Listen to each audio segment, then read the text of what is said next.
Hello and welcome back to our new video. Please hit the subscribe button if you haven't subscribed to our channel already. Today let us learn how to change the Facebook account password. First of all, go to your Facebook application. On the bottom right corner you can see the menu icon. Tap on it and little below you can see the settings and privacy. Tap on it and tap on settings.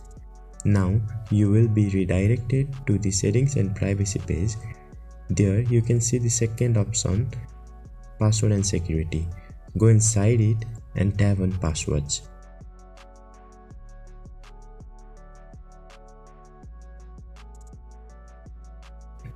Now enter your correct password, new password and re-enter your new password, and then finally click on update password.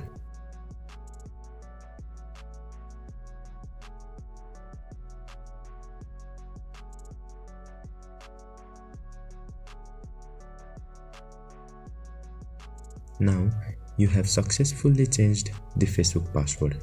Let us know if you face any problem on the comment section below, and if it helped you, please let us know by hitting the like button.